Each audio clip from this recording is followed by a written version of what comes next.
3, 2, 1. 천억보다 비싼 시 박은실.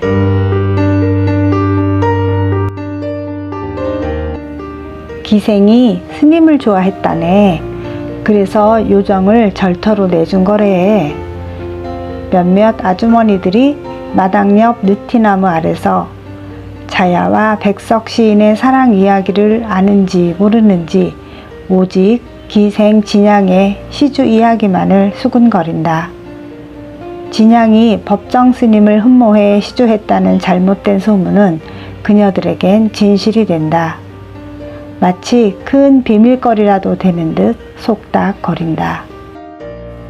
길상사에 서너 번 들릴 때까지만 해도 나 또한 의아해했다.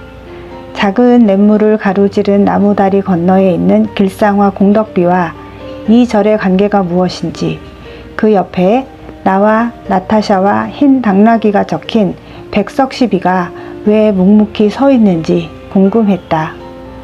저들의 숙덕거림이 한편으로 이해가 되기도 했지만, 그렇다고 해도 TV 속 아침 끝장 드라마 얘기하듯 피식피식 웃는 모습이라니 살짝 비위가 거슬렸다. 내 생전에 이렇게 의리 번쩍한 집들을 본 것은 처음이었다. 높디 높은 담장과 앙담은 대문은 나같이 촌티나는 사람은 절대 드나들 수 없다는 듯 굳게 닫혀 있었고, 담장 너머 힐끗 보인 정원의 멋들어진 소나무는 자태를 뽐내며 뒷짐지고 위험스레 헛기침을 뱉는 것 같았다. 가난뱅이에게 시집 온 새댁은 그런 집 앞을 지나며 차마 귀를 펴지도 못하고 먼 나라 구경하듯 휘둥그레 커진 눈으로 작은 차 창밖만 그저 바라볼 뿐이었다. 마치 동화 속 어느 나라에 온 듯한 착각이 들게 하는 성북동 고대 광실이 즐비한 가운데 삼각산 길상사라는 사찰 하나가 일주문 빗장을 풀어놓고 자리를 채우며 서 있었다. 이것이 내가 본 길상사의 첫 모습이었다. 무소유라는 말이 인기 단어가 되어 세간에 오르내리던 시절도 한참 지난 어느 해 그곳을 찾아갔다. 그 겨울 들어 최고로 추웠던 날이라 절마당 모래는 서그럭거리며 밟혔고 발가락은 얼대로 얼어 둔탁한 느낌으로 구두 속에서 꾸물럭거렸다.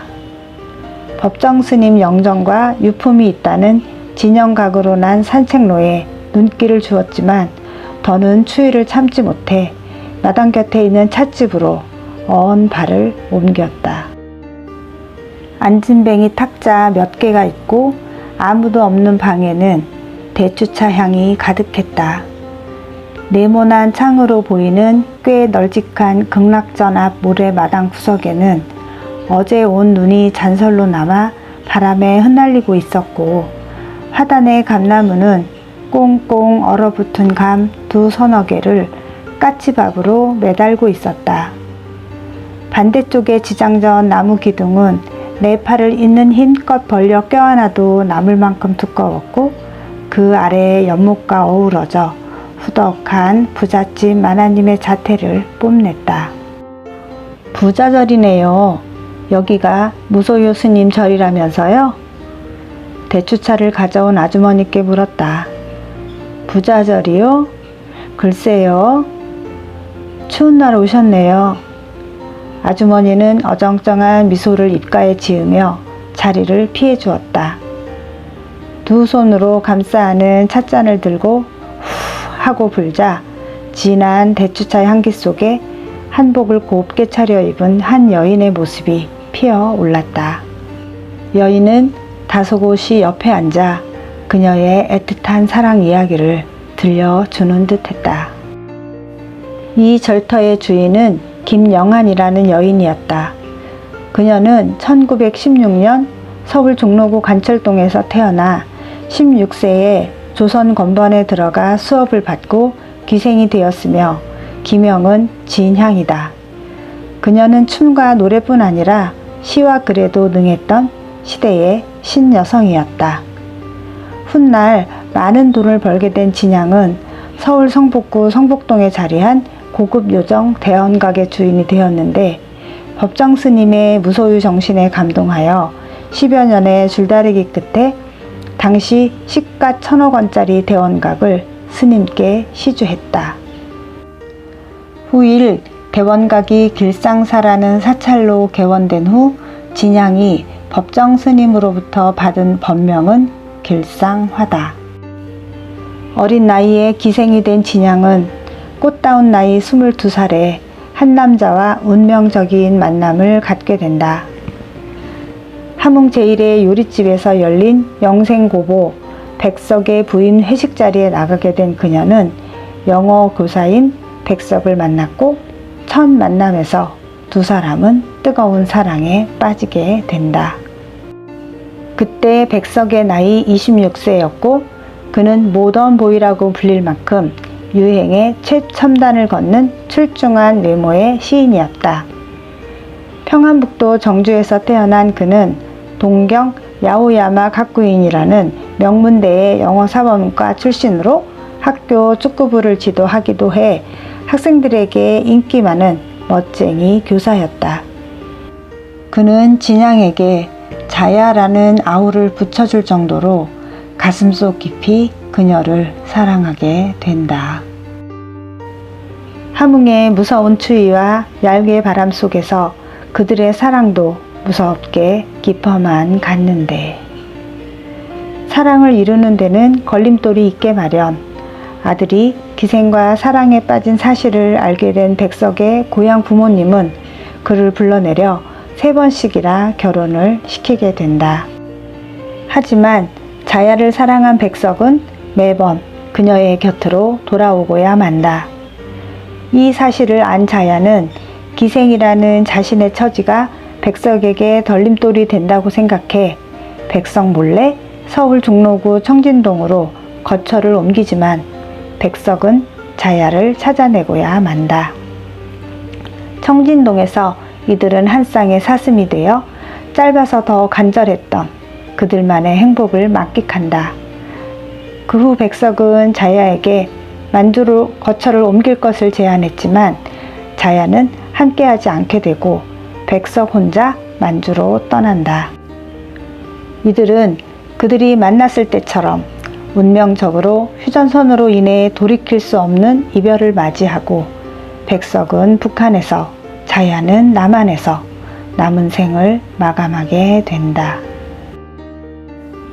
식어버린 잔해에 남아있던 진한 대추차 향기가 사라지자 사랑 이야기를 들려준 여인도 향기 따라 어디론가 사라졌다.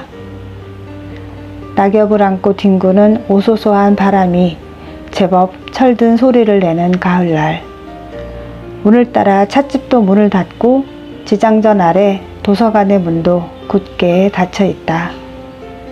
비가 오려고 하는지 찌뿌둥한 하늘이 낮게 내려앉았다. 이들의 못다한 사랑 이야기를 떠올리며 안타까운 마음으로 느티나무 아래 벤치에 앉아 저만치 나무 다리를 바라볼 수밖에.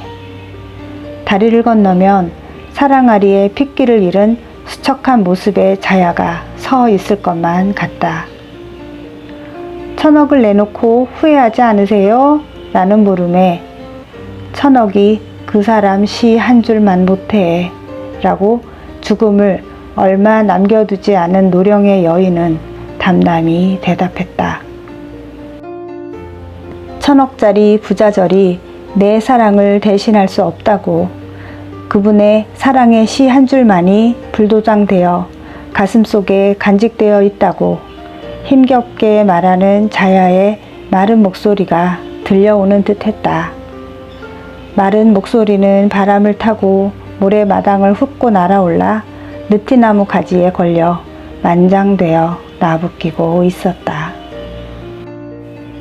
오늘날의 길상사가 나 같은 사람이 작은 여유라도 갖게 해주는 건 부처님의 자비로운 말씀의 덕이 아니요 무소유의 거룩한 감동 덕분도 아니다.